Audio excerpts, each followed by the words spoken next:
I know that you have no clue who I am, but my name is Chuck. I got a chance to hang out with the student ministry last night over at the Champion Forest campus, and I was supposed to be there on Friday, but Dallas-Fort Worth Airport said you're not going to get there on Friday. And so we spent about 6 hours in the airport waiting for a flight attendant, and she just never showed up. So we got to go rent a car last minute. We got to jump in a car and get here late on Friday night, and then got a chance to be here Saturday. Last night, about 10 o'clock, I found out that my bag is somewhere in the state of Texas. It is being held by, I think, a guy named Albert at George Bush International. So I'm excited for Albert. I hope he's doing his job, or I'm going to be talking to somebody, all right? It's just going to be nice to have the clothes that I came with. Let me just say this. Walmart, great job. Great job, Walmart, okay? Thank you for your clearance section.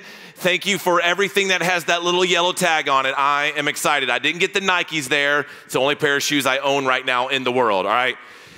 But since you don't know me, I want to just kind of let you know who I do life with. And so I want to introduce you to my family because it's the best part of me. You got the lesser butler today. My wife, Amy, is the better butler, okay? So to tell you, Chelsea over here, they've been friends for a while. She's nodding her head because she knows I am the lesser butler. This is my wife, Amy. She is the shorter one to the right. She is a therapist. During the pandemic, she started a counseling clinic, so she decided to be a small business owner during the first pandemic in 102 years. And so that was incredibly exciting. Next to her is my 15-year-old. Her name is Macon. Do not call her Megan, or we're going to talk. It's Macon. Next to her is Deacon. He's 10. Macon is 15. Next to Amy is Wrigley. He is our 6th grader. And if you'll notice in that picture, it's the only nice clothes he has. He's wearing the same outfit this morning because we didn't lose his luggage, all right? And then next to him is Ellie. Ellie is our 7th grader. Ellie and Deacon were adopted, and Macon and Wrigley are biological. And man, our life is hectic, crazy, chaotic, but so fun, all right? If they were here today, you would know it because people would be like, we're not sitting right by that family. That's how you would know that the butlers are here. But I'm just going to tell you that something that I love about my wife, but something that is frustrating about my wife, is her ability to know directions. If you took her somewhere, blindfolded her, and put her in the middle of a field in North Klein and said, I want you to walk northwest for 2 clicks until you get to this location and turn left, she will know exactly where to go. I hate it so much about her. Because when she gives me directions and says, we're going to go west, I was like, I don't know what that means.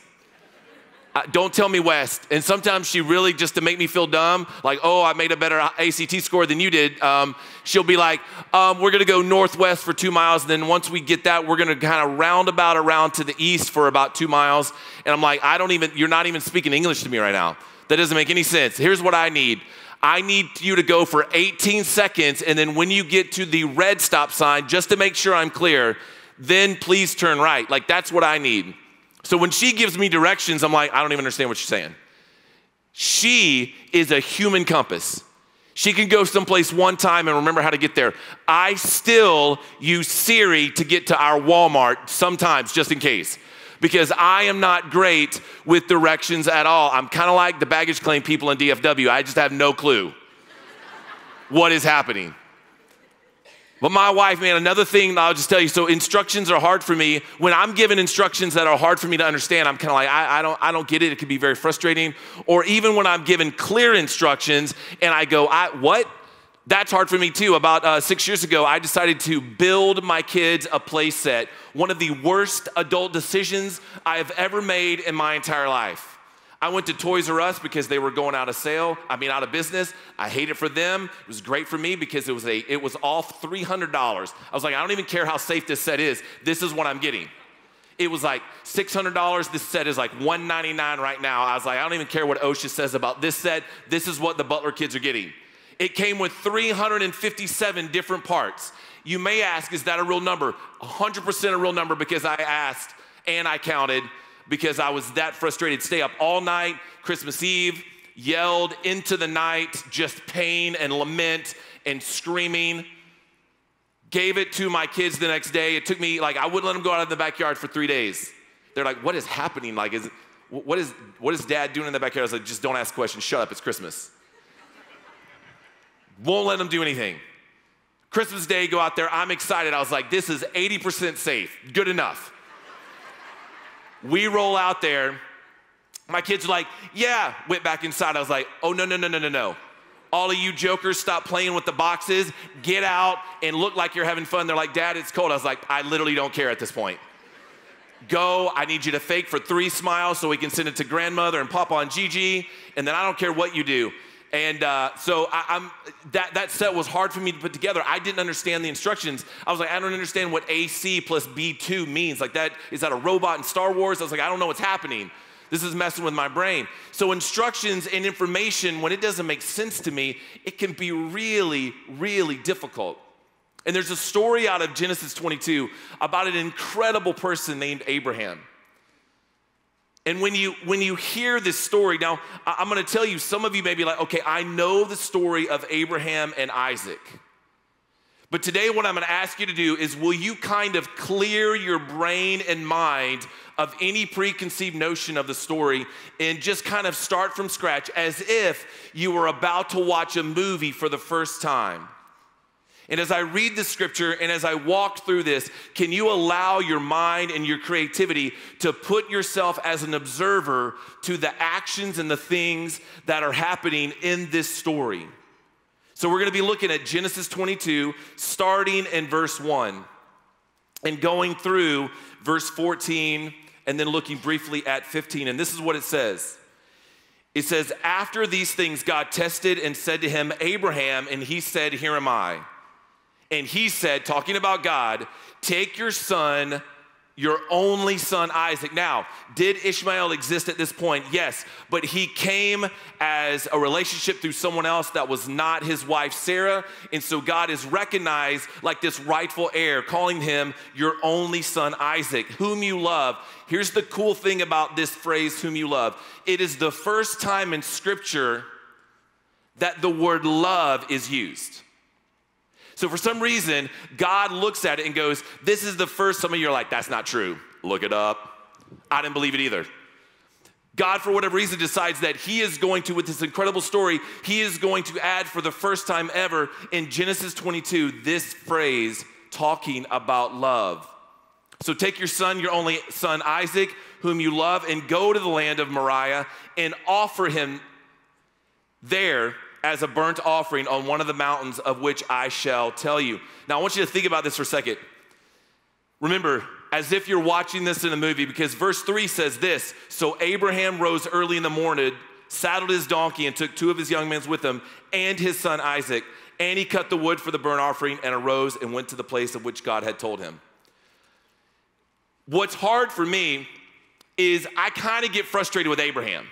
Now, I know that that's probably not right to say. We kind of deify Abraham sometimes because he's like, oh, that's Abraham. He's a man of faith. And I want to celebrate the faith that we learned from Abraham. But if I could just be really honest with you, the jump between verse 2 when God's like, please go kill your son, and verse 3 when he's like, I'm going to get up 6 a.m. and I'm just going to go saddle my horse and donkey and we're on our way.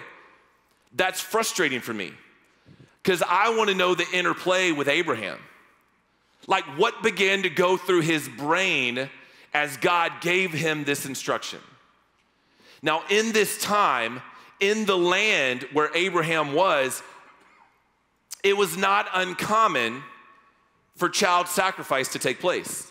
And Abraham knew this. He would have known that in this land, child sacrifice happened all the time.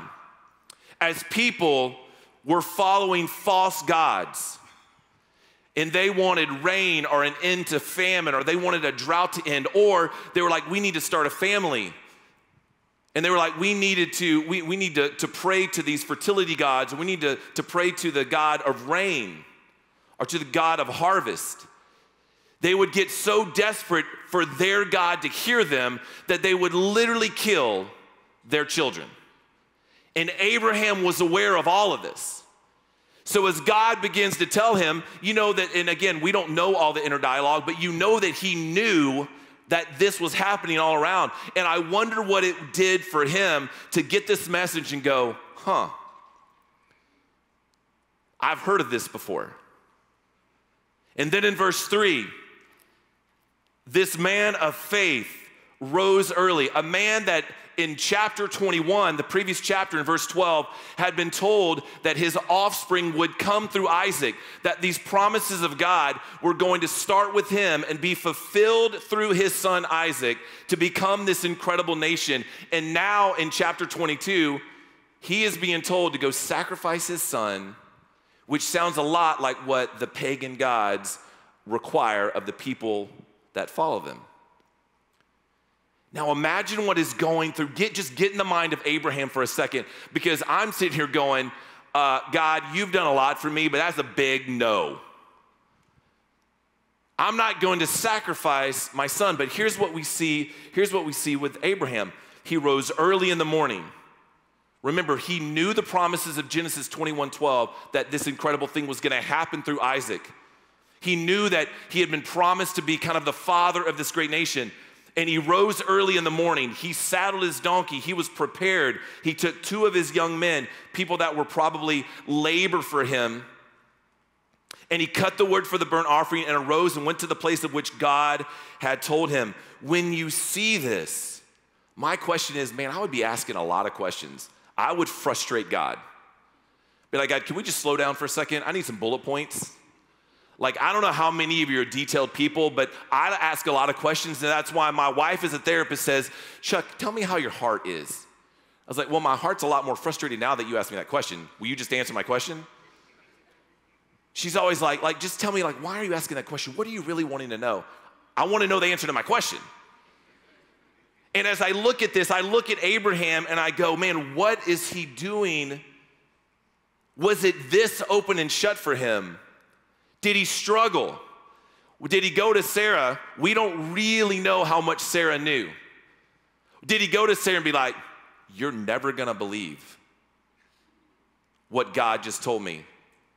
I imagine a conversation with Sarah like, yeah, but didn't he say that this was gonna come through our offspring? And that was Isaac? I can imagine, but as we look at this and we celebrate the faith of Abraham, we know that this idea, the language that was used in these first couple of verses, is only used 5 times in the Old Testament where God asked something this large. So this idea, this theme of asking something this big, 5 times in the entire Old Testament, Genesis to the end. So what he is asking is huge. What he's asking is something that is unprecedented. And then in verse 4, it says, on the 3rd day, Abraham lifted up his eyes and saw the place from afar. I can imagine that for 3 days, they're walking. What's the conversation like between Abraham and Isaac? I'll tell you what any trip is like for me and my family. Just 12 minutes in, we're like, this is far enough. Maybe we live at exit 76. Maybe exit 83 is far enough for us on this trip. Let's just go to the Buc-ee's and let's just hang there for a while. Literally, it's like a theme park. We can eat, buy clothes. You can just play on the gas hoses. Like we're good. Just filling up people's gas. Just my family working there, asking for dollars. Whatever. We're gonna raise money for the trip. I just know what it's like on my deal. And so remember, Abraham is not just this person that we talk about. He was a real dad, a real father. Isaac was a real son and a real person. And they're chilling with 2 other people walking on this place, 3 of them clueless, Abraham knowing what he was asked. And I can only imagine the questions that Isaac is asking this dad on the way. Because I know what my relationship with my children are like, and they ask questions all the time. Now, they're getting a little bit older. We've got 10, 12, 13, and 16 because we're crazy. She's not 16 yet. She's 15, sorry. She's going to love that I accidentally called her 16. She's like, when can I get a car? I was like, when you're 38. Like, that's when you can get a car. When you can get married, we can start dating, get a Snapchat, all of that. 38 is really the time. Abraham is taking this trip, this preparation. He's been on this 3-day journey, and he sees the place that they are going. I wonder what it's like, because remember, he knows Mount Moriah is when they're heading, because that is what God has told them. Imagine when he gets to that point, this nervousness and anxiousness, and now he sees the rest of the journey happening. He sees the place that he has been asked to give his son, as a sacrifice. If you're watching this like a movie, what does that do for you when you see this moment of him recognizing in a distant the place that he's gonna be asked to do something that literally makes no sense? And as we keep reading, it says, then Abraham said to the young men, the men that worked for him, stay here with the donkey. I and the boy will go over there, referring to the place that they were to go, and worship and come again to you. Part of you is like, is Abraham just lying to these guys? He said that we're gonna worship and come back. But I was asked to sacrifice my son. It's as if Abraham is able to click in to the promises of Genesis 21:12. My offspring, this great thing that is going to happen, is coming through Isaac. So even through one of the hardest times of his life, it's as if he is able to hang on and cling to that promise and then claim that and say, we're both coming back to you. And at the same point, he doesn't stop. He keeps walking. And verse 7 says this. Verse 6, and Abraham took the wood of the burnt offering and laid it on Isaac his son. And he took in his hand the fire and the knife, probably a knife of flint, like not probably like the nicest, like this is no like steak knives that you get where you get steak knives, the steak knife store. Probably they were coals that were left over from a previous fire, most likely already on the trip. So Abraham has come prepared. He is prepared to faithfully walk out what God has asked him, even through instructions that even though they were clear, made no sense, but he remembered the promise.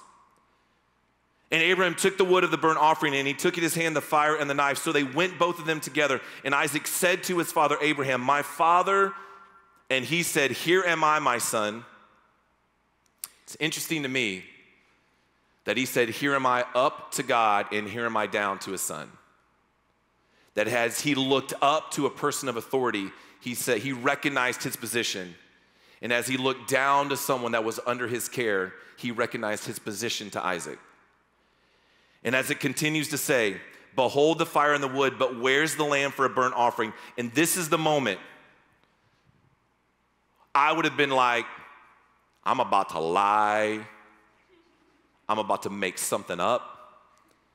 This is the question I've not wanted to be asked.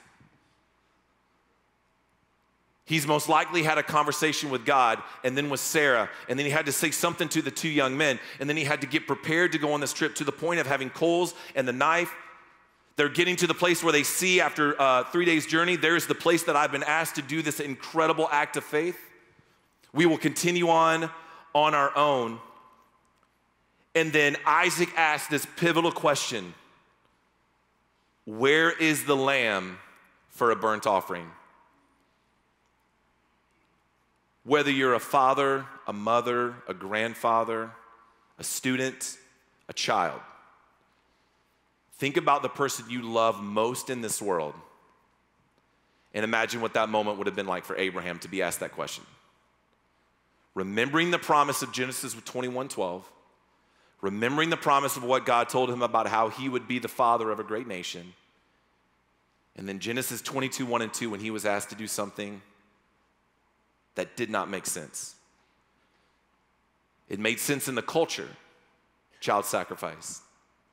But it didn't make sense to Abraham, couldn't have made sense. And then it keeps saying this, Abraham said, God will provide for himself. Now remember verse 8 here in a second. Abraham said, God will provide for himself the lamb for a burnt offering, my son. So they went both of them together. What's hard about this is when he answers the question, he once again positions Isaac to say, you are my son. There's a positioning and a placement of recognizing, again, here am I, God, as authority above. Here am I, my son, as the position in authority over him and with him underneath him in love. And then once again, he establishes for him, God will provide the lamb for a burnt offering, my son. So they both of them went together. Verse 9, when they came to the place of which God had told him, Abraham built the altar there and laid the wood in order and bound Isaac his son and laid him on the altar on top of the wood. Now, When you think of Isaac, most of us think of like a teenager. I think of my Wrigley. Wrigley's here with me today. He's been traveling with me. He's got stuck with me in DFW. He loved it. And by loved it, I mean he was furious. He just slept the whole time on the benches. It was great. I think of that. Now, here's the deal. Most people think he's a young man. There's a Jewish tradition that he could have been as old as 37. Remember, Abraham was about 100. There's a Jewish tradition that's like, hey, he could have been in his 30s. Obviously a lot younger than crazy old Abraham. I know that right now with my boys, I tell them all the time when we wrestle, someday there's gonna be a day where you're stronger than me, but it ain't today. And I will hold those jokers down and wait until it is almost to the point of tears. And then my wife begins yelling at me like, what are you doing? And then I try to go tickle her, and Amy gives me a little like, I am so sorry for everything I've ever done. Don't mess with Amy. Don't mess with Amy. But when I look at this and go, oh, like, what is Isaac doing? Abraham has taken the time to build the altar, laid the wood, bound Isaac his son, and laid him on the altar. Remember, Abraham is old. Doesn't matter to me if Isaac is 14 or 37. He is obviously younger. And he bound Isaac his son and laid him on the altar. Was Isaac complicit at this point where he just knew? Did he trust his father to the point that I was like, this again makes no sense, but I love my dad. And I trust my dad. Then Abraham reached out his hand and took the knife to slaughter his son. This denotes that Abraham, even though he had faith in Genesis 21:12, that God wanted to provide this incredible thing through his offspring, Abraham was not just going through the motions, that Abraham was willing to do exactly what was asked at him. That when he raised up that knife, this is not just him going through the motions and acting, like this was not just theater, that he was literally at a place where he was so committed to God that nothing is going to hold him back. When you read this story, I want you to think about what it would have been like to be Abraham looking at your son. And to be so focused on obedience that this was your motion. That your commitment to obedience and your commitment to God said nothing is going to hold me back. Verses 11 and 12, that is what this is looking at, is that it refers to an act of obedience that is so committed to God that it holds nothing back. One of the commentaries I read says this: I know that you do what God tells you to do. Not a false God, not a fake God, not a made up God, the God of Abraham, the God of creation, the God that created everything, the God that you worship in this room. What a legacy to be told. Abraham, he does what God tells him to do. That's not always been my legacy. My legacy often has been Chuck does what he wants to do. My wife will still say that as my legacy. Chuck, you should do this. Well, I'm not gonna do that, I'm gonna do this. Chuck does what he wants to do. The legacy of you doing what God tells you to do, how many of us in this room tonight want that to be our legacy? I do what God tells me to do. What if it doesn't make sense? What if it's unclear? What if I have to step out in faith? No, I understand all that. All of that's valid. All of that's hard. Let me just normalize. It is not easy to do what God asks us to do many times. It is hard. We don't want to do it sometimes. You may want to say no. But what does it look like to have a legacy for you and your family that you do what God tells you to do? And then it says, but the angel of the Lord called to him from heaven and said, Abraham, Abraham. I wouldn't have needed the angel to say, Chuck, Chuck. They could have gotten just the first two letters out, Chuck. And I'm like, yeah, what'd you need? Because I'm tired of being at this place. He says, Abraham, Abraham. And he said, here am I. There it is again. Directionally, positionally, Here I am. I'm at this point. And the angel said, do not lay your hand on the boy or do anything to him, for I know that you fear God, that you have this reverence and awe that is unmatched to God. Seeing you have not withheld your son, knowing that he was willing to do whatever it took, that I'm going to do, my legacy is I'm going to do what God has asked me to do. Do not lay your hand on the boy or do anything to him, for I know that you fear God, seeing you have not withheld your son, your only son, from me. And Abraham lifted up his eyes and looked, and behold, behind him was a ram caught in a thicket by his horns.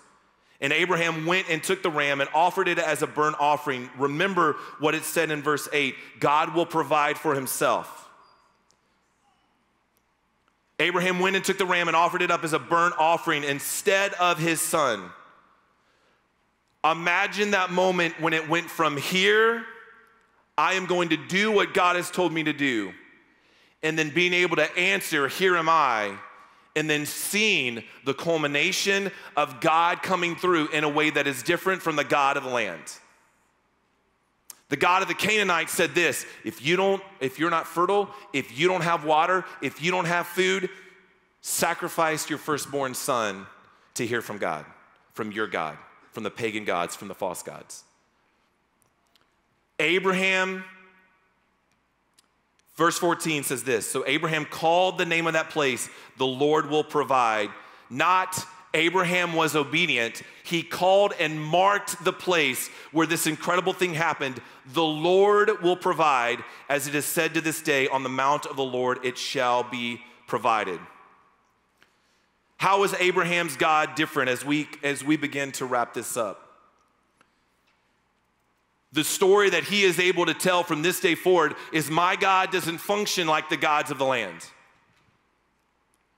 The gods that you sacrifice for and that you pursue, these pagan false gods, your gods require this.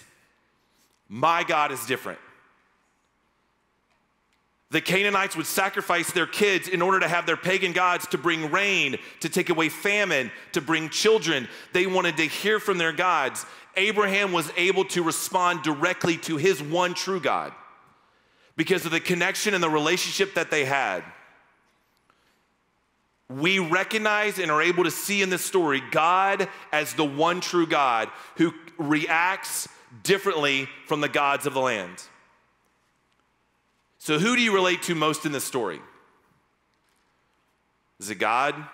Is it Abraham? Is it Isaac? Is it the two men that stopped after 2 days? Is it the ram? Is it the angel? Is it the people he would have told this story with? Is it with Sarah trying to figure out what is going on? There's no cell phones. It's not like she could keep up with this story. But as you're watching this like a movie, who do you relate to in this story? There are places in this where I wish somehow God would allow an internal dialogue Bible. I would buy that Bible. If I could know what was going on inside Isaac's head. Now, we don't have that. So as we look at Scripture, we see a man that had been given a promise and then been given something very, very difficult to understand. But he stayed true to the promise and stayed true to what God was asking him to do. And then he was able to tell for generations the story of how God is different from all the other gods in the land. And I want to ask you today, none of you probably are worshiping fertility gods or gods of rain and famine and harvest. But there are things in our life that what we begin to do, what we can look at from this passage, even though this is an ancient text written to an ancient people, what we can learn from this, is that there are things in our life we want to show attention to greater than the attention we want to show God.